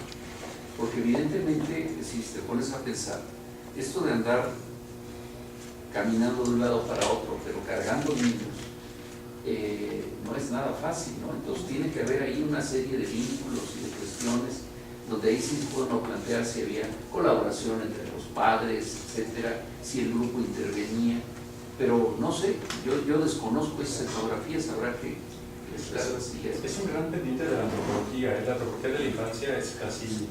hay muy poco. Perdón, pero Marvin Harris en el libro que comentaba Felipe, el de Sex and Fertility, hace muy buenos estimados del coste-beneficio de cuántos hijos, un caso de recolector, cuántos puede tener, 3, un cuarto hijo ya pone en peligro al grupo, aún con el cuidado del Frente al agricultor, que 10 es nada. Mientras más mejor, sí. Pregunta, yo me quiero quedar con las ganas de preguntarte algo, revisando el punto del lenguaje. Tú, bueno, comentaste en un inicio toda esta cuestión de los factores gatillo, de las propiedades emergentes. ¿El lenguaje tú lo considerarías dentro de qué mecanismo? O sea, ¿fue como un proceso gradual, acumulativo, su emergencia, o es una emergencia, digamos, como característica? ¿Y qué relación podría tener, con la parentalidad? O sea, si tuvo alguna influencia o es algo medio independiente o tiene algún efecto, o pudo haber tenido algún efecto. Creo que la segunda parte, cuéntenme ustedes, ya no estamos hablando del tema. No, yo decía, yo no estoy por aceptar la aparición de rasgos complejos de nuevo. En el caso del lenguaje, no es solo, imagínate todo lo que está involucrado, lo que tiene que aparecer para posibilitar la emergencia del lenguaje. Lo que en efecto ocurre, y por eso lo planteé como una paradoja, es el emergentismo como un proceso que hace surgir abruptamente rasgos complejos, o recurrir a esta especie de fase intermedia, una especie de emergentismo gradualista, donde finalmente lo que tienes es el desarrollo de un cierto nivel de complejidad, la emergencia, la aparición de un cierto nivel y luego el desarrollo de la misma, ¿no? Donde entonces... Es que yo siempre he entendido como emergentismo y gradualismo justamente como un poco opuestos. Sí, sí, justo, y es la paradoja que digo que se presenta. Ajá. Pero si tú asumes que cierta propiedad aparece no del todo desarrollada, pero digamos lista para desarrollarse, como preadaptada. No, jamás. Eso suena, ¿no? Como lista para ni exaltada, ni exaltada tampoco, ¿no? No estoy planteando ni preadaptación, ni teleología, ni exaltación. Sí, lo digo por el uso de los conceptos, que justamente cuando decías de transición, que Alejandro lo entendía como no hacia, pero que en algunas ocasiones se entiende. Pero esta parte de la emergencia, digo, a mí me interesa mucho la parte de evolución del lenguaje. De hecho, fue uno de los seminarios que intentamos ver algunos conceptos. Y hay estos dos planteamientos, ¿no? O sea, los que plantean que surge como una acumulación, ¿no? Y esta otra que, bueno, puede ser un simple cambio que da lugar, y sí, más o menos lo plantean en esa manera, y después empieza a ver la complejización. Ahora, mira, una falsa analogía, porque obviamente no tiene nada que ver, es los niños, donde lo que es impresionante es que el niño de momento, tengo uno de los nietos que no hablaba, pero el día que se soltó a hablar, se soltó a hablar. Pero tenía toda la información. Pero tenía toda la información, tenía todos los mecanismos, el aparato fonador y todo, y cuando se soltó ya no ha parado desde entonces. En base a eso es que Chomsky decía que el lenguaje debe de haber aparecido así. Sí. Bueno, también por el asunto de que ¿cómo se dice? La competencia siempre precede a la actuación, y además otro principio, ¿no? Eres capaz de entender antes de actuar. A mí, a partir del trabajo de interpretación que estuve haciendo con tu ponencia, que me costó un trabajo me queda claro que es muy importante empezar a diferenciar y a categorizar y a construir conceptos más específicos en varias áreas, ¿no? Por ejemplo, una cosa es progenitor, otra cosa es macho y otra cosa es padre o macho involucrado en la crianza, ¿no? O llamémosle así, ¿no? Entonces, habría que diferenciar, una cosa es progenitora, otra cosa es hembra.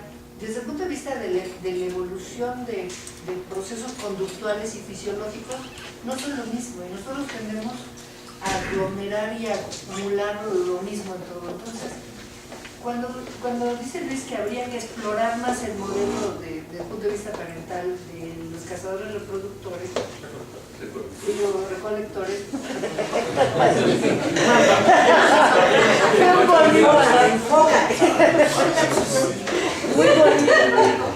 bueno, entonces este modelo, que es el modelo que está sirviendo como base para articular todas estas reflexiones sociales de esta hominización. Yo creo que había que explorarla más porque cuando menos después de oír a Bates, ¿no? Se queda el asunto con que, bueno, sí, toda la crianza, la organización social, la reproducción de los grupos, está como en un vacío, ¿no? No se ha trabajado, no en la cuestión de la infancia, sino toda la organización reproductiva que eso implica, que sería la parentalidad en sentido amplio. Eso está como hueco, ¿no? A mí me da la impresión de que eso casi siempre lo abordan los antropólogos como familia, y casi siempre se van hacia el lado de la familia para la subsistencia, sí, no para la organización social. Ahora, hay otra cosa que hay que tomar en cuenta, que son los trabajos de Wanda Teresa sobre el parto, es decir, y cómo el parto va cambiando por todos estos cambios anatómicos de los que hablaba José Luis, pero llega un momento que se necesita asistencia para el parto. Sí, eso lo vimos con el y entonces en ese momento ya entras en otro mundo, ¿no? Sí, hay toda una complejidad del proceso reproductivo que hay que abordar. Sí. Y cuando usamos un modelo, en biología en general, no sé aquí las biólogas me dirán, cuando se usa un modelo generalizando demasiado a diferentes formas adaptativas, a menudo da problemas, ¿no? Tendríamos que pensar, estos Heidelbergensis se parecen a los demás en que son cazadores reproductores, pero ¿cuáles son? Bueno, sabemos pero ¿en qué se diferencian? Recogedores. ¿En qué se diferencian? ¿Cuáles son? En histología, una de las cosas que nosotros nos obligaron es a decir, bueno, sí se parecen, ¿y en qué se diferencia? ¿Y por qué se diferencia? Es tan importante encontrar las semejanzas, como tú dices, como las diferencias. Y cuando estamos hablando de un grupo, y tú planteas, me infiero, que el proceso de simbolización ya complejo, total, aparece en Heidelbergensis o ¿cuáles son las características? Estaría dispuesto a aceptarlo incluso antes, pero digo que aquí está presente. Y en ellos, ¿qué pasa con la simbolización que sería diferente al antes y al después?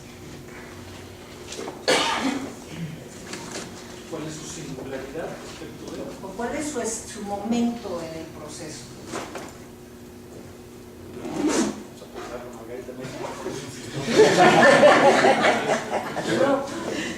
Yo pensé un poquito sobre el tema, perdón, y siempre lo digo un poquito como broma, sobre todo hablando de los neandertales, pero aplica también aquí. Pienso que tienen, cognitivamente hablando, todo el potencial del mundo para hacer lo que les dé la gana. De hecho, aquí hablamos de Atapuerca, que es espectacular, pero si vemos lo que están haciendo los heidelbergenses en África también en este momento, es impresionante. Mientras en Europa siguen teniendo este achelense avanzado, sumamente rico, sumamente complejo, en África ya avanzaron hacia el Middle Stone Age, que claro, los europeos decían, es equivalente al musteriense.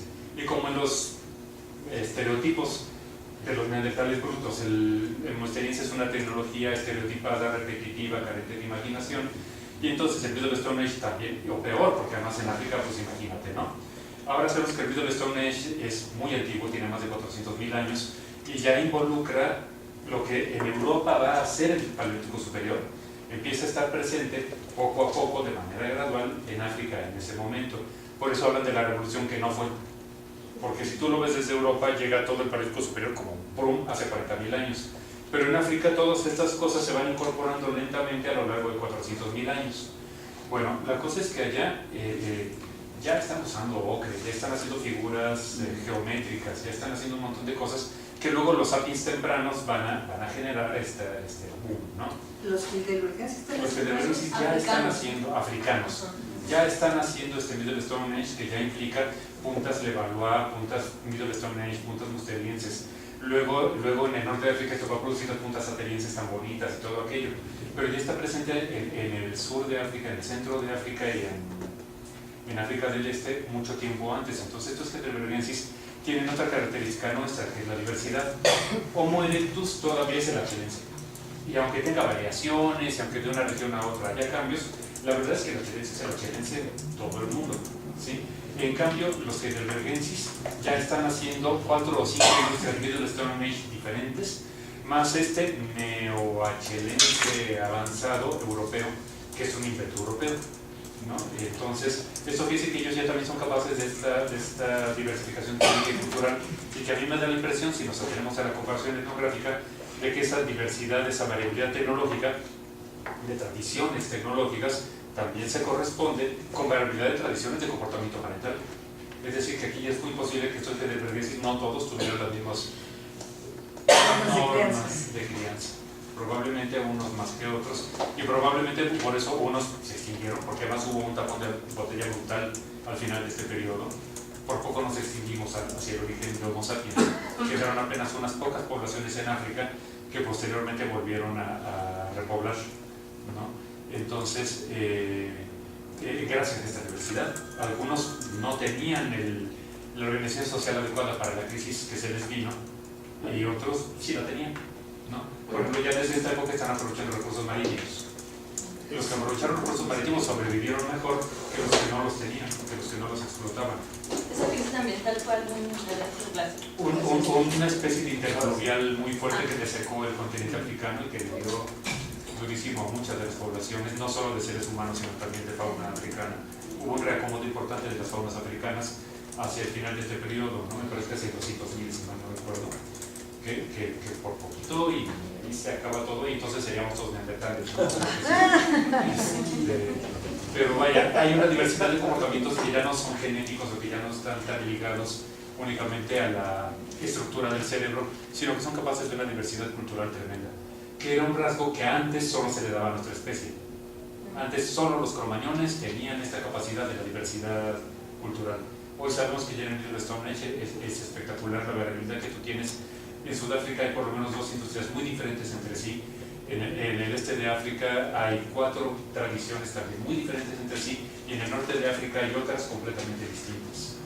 Y en tiempo reciente se ha encontrado que también la región tropical, la región de la pluriselva africana, también tenía sus propias tradiciones. Por otro lado, eso que cabría esperar si tuviéramos más evidencias, ¿no? La idea de área cultural. Bueno, pero acá sigue siendo mesoamericano. No, bueno, ya. No lo digamos. No, no es cierto. Por supuesto que sí es absoluto. Lo que habría esperable, ¿no? Si estamos hablando justo de rasgos culturales, ¿no? Sí, En la dispersión espacial del tamaño que estamos hablando. Claro. De hecho, recordemos que los primeros Homo sapiens, los del cercano oriente, siguen utilizando una experiencia igual a la de los neandertales. A ellos les servía perfectamente bien ese. A eso me refiero cuando digo que tienen las potenciales, pero no necesariamente los usan de la misma manera. Yo creo que ellos tienen un pensamiento simbólico, que digo, hacen geométricos, hacen lo que les dé la gana, seguramente podían representar también las cosas plásticamente, pero no formaba parte de su bagaje cultural, como no lo formaba parte de los Ona o de otros pueblos patagónicos que no hacen pinturas y no les daba la gana hacer pinturas. Entonces no formaba parte de su bagaje. Tienen aptitudes mentales similares a las nuestras, tal vez no todas, pero sí tienen aptitudes lingüísticas, simbólicas, cercanas a las nuestras, pero las usan para cosas diferentes a las que las usamos nosotros. Igual que un bosquimano es exactamente igual de inteligente que un ingeniero de la NASA, o tal vez más, porque después de todo un bosquimano en la Florida encuentra trabajo aunque no sea ingeniero en la NASA.